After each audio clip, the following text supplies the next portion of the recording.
Hello and welcome to HITC Sport. Right, today I'm ranking every Premier League manager in order of likelihood to leave next, whether they get the sack or they walk away. Oh, and I'm not going to include Blade's caretaker boss Paul Heckingbottom because it's fairly definite he'll be leaving.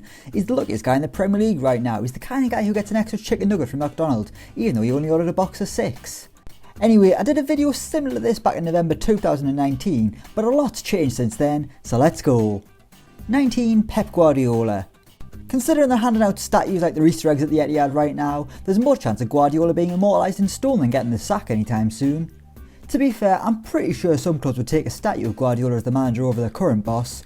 Guardiola's the best around, and while everyone's been losing to each other this season, this City side have bounced back from a slow start to look more unbeatable than Bill Goldberg in the 90s. In a season that could end with Man City winning the quadruple and finally getting their hands on the Champions League, Guardiola for the first time since 2011, I think it's safe to say his job's pretty damn safe. 18. Brendan Rodgers.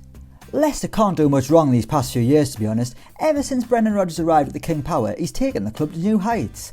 I mean, obviously they won the league under Ranieri, but no one was expecting that. Whereas under Rodgers, Leicester have ruined the top 6 little party and have basically kicked Arsenal at the curb like the nerdy kid who's never kissed a girl before. In a recent survey by The Athletic, 96.44% of Leicester fans want Brendan Rodgers to be manager next season, which begs the question, who the hell is the 3.54% and what on earth do they expect? You guys were in the Championship a decade ago, now you're competing for the Champions League. 17. Ole Gunnar Solskjaer. Christ, remember back in the day when it just seemed inevitable that Ole Gunnar Solskjaer was going to get the sack? It seems so inevitable that Mauricio Pochettino had probably already been looking at houses to buy in Manchester, which might have been what put him off, to be honest with you. But Solskjaer has navigated his way through multiple storms and overcome various embarrassing moments, yet he's still the Manchester United manager and seemingly going absolutely nowhere.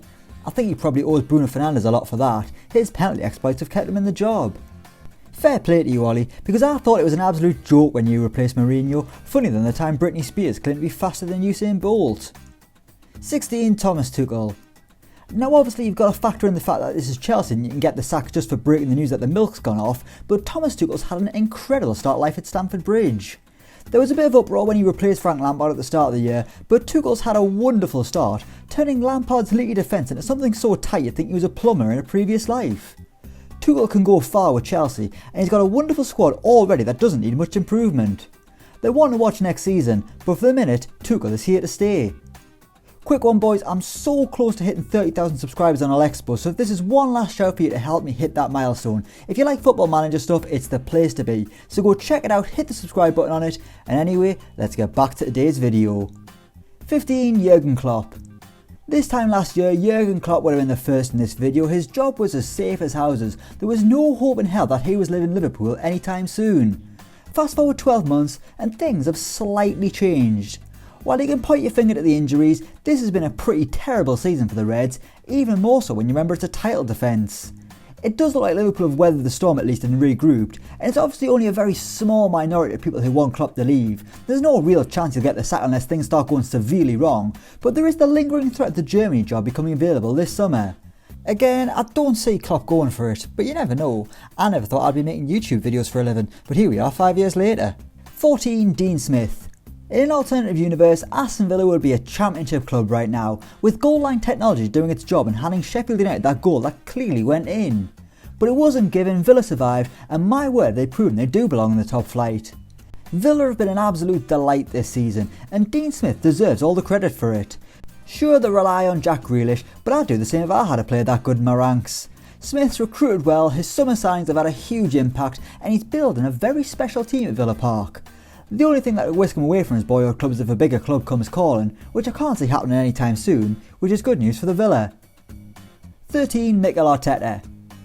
Before Christmas it looked like Mikel Arteta was on his way out. His aging Gunners couldn't get the job done, leaving the Pep Guardiola prodigy resembling the days of Unai Emery when embarrassing defeats just became second nature to Arsenal. But luckily, out of the woodwork, Arteta found some kids and went on a run to prove that maybe he is a half-decent manager after all. Arsenal have recovered from a bleak start and a momentary flirt with relegation, and I'm not saying I've got anything to do with it, but ever since I put the video up and said Emile Smith-Rowe should play more, the lads barely missed a game and taken Arsenal from banter club to a much more adequate football team. You're welcome, Mr Arteta, I assume my check's in the post. 12. David Moyes. Christ, how on earth is David Moyes doing it? I'm fairly sure I tipped West Ham to go down under Moyes. Now he's got them pushing for the Champions League. Arteta, I'll send the cheque back. I clearly haven't got a clue what I'm talking about. To be fair, I should probably have Moyes earlier in this list, because even if he did get the sack at West Ham, they'd only try and appoint him again. It's as if that's the only phone number David Sullivan's got on his Nokia 3310. 11. Carlo Ancelotti. The only way I can see Carlo Ancelotti leaving Everton is if a much bigger club comes calling, and considering this is Carlo pissing Ancelotti, I think that's highly likely. It's like when Newcastle had Rafa, he was far too good for them, and every week he was linked with another job. That's all I can see happening with Ancelotti, because I'm not being funny. If Everton think they're big time enough to sack Carlo Ancelotti, then they need to have a word with themselves.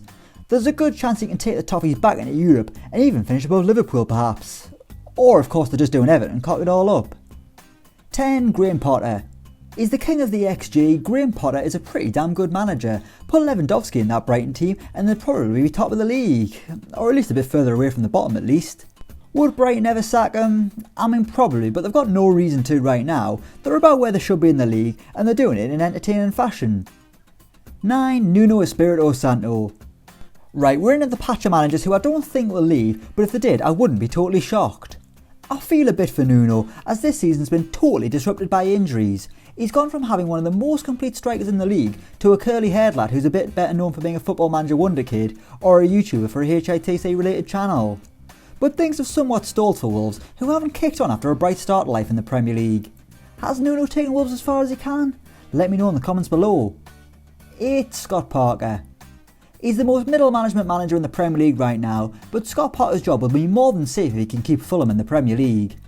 Even if they go down, you'd imagine they'd stick with him. It's in the second tier where I think the doubt would creep in, and by then it's the Championship, and that doesn't exist in the world of HITC sport, it's just Prem here.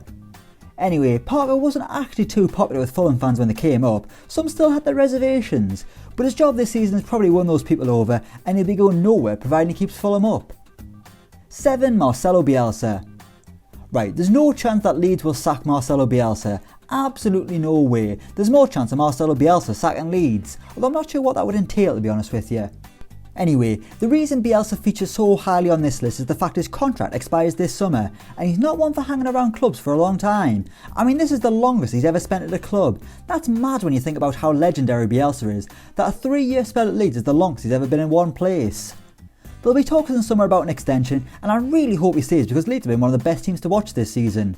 But depending on the quality of the tea, he might just walk away. Then again, it is Yorkshire. If the tea's crap there, then we've got no hope. 6. Roy Hodgson.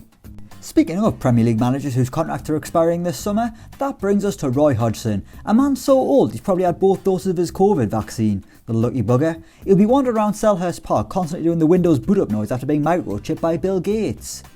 But anyway, Hodgson was one of a million people at Palace whose contracts expire this summer. Seriously, there'll be no one there next season at this rate. It'll just be Steve Parish and the kit man lining up on the opening day against Man United. 5. Sean Dyche. Considering Burnley are reportedly making plans in case Sean Dyche leaves the club this summer already, I think that says it all. Dyche will be a man in demand if certain jobs come available this summer, and considering his transfer budget for the past few years has been less than a 50p mix-up and a packet of prawn cocktail crisps, he might not think twice about jumping ship.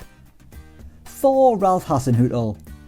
Last time I did one of these videos, I had Ralph Hasenhuttl as the most likely to lose his job because, and I quote, "Is it really possible to bounce back from a 9-0 defeat?"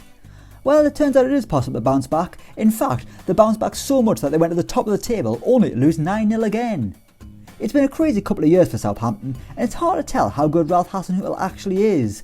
One minute he's being linked with much bigger jobs, the next you're wondering how on earth he's got a job in the Premier League to begin with. 3. Jose Mourinho. Put a gun to my head and ask me if Jose Mourinho will be Spurs manager next season, and I'd say no 9 out of 10 times. Or I'd say yes and bank on the fact you've got no bullets. The Jose Mourinho era has been, well, it's been very Jose Mourinho to be honest with you. We saw the return of the Mourinho pragmatism that put them in the title race for a couple of weeks, then we saw the Mourinho boredom creep in that put Spurs fans into such a deep sleep that they're back dreaming about who they could sign with the Gareth Bale money. Tottenham should be a team going places with a somewhat exciting squad and sexy new stadium, but they're not going anywhere as long as Jose Mourinho's calling the shots. 2. Sam Allardyce. I've said it before and I'll say it again, I can't see Sam Allardyce staying at West Brom. Is he really going to drop down to the Championship when they inevitably go down? I mean, they're not going to stay up, let's be honest, it's just not going to happen. Unless they go on some kind of miraculous Sunderland-esque run, they're heading down to the Championship. But Big Sam's ego won't allow that to happen. I honestly don't even think he'll hang around for the relegation, just so he can keep his CV clean. Well, as clean as it can be. And number 1, Steve Bruce. Genuinely, no idea how Steve Bruce is still doing it. 2 wins in 20 games, yet he's still the manager of Newcastle United. It's almost as if Mike actually isn't watching my videos. Come on Mike, I don't have it in me to make a third. My little heart can't take it. Whether they stay up or they go down, I don't see any way the Magpies start the next season with Steve Bruce in charge. The local fruit and veg shops will be hoping he stays though, because they could see a huge boom in cabbage sales as soon as fans are allowed in stadiums. In 2019 I said, things would have to be absolutely desperate for Ashley to sack Bruce. But it turns out I was wrong, even that won't get him his P45. So there we go, that's every Premier League manager ranked from least to most likely to leave next. Let me know what you think in the comments down below. As always, don't forget to like, share and subscribe here to HITC Sport. And until next time, we will see you around.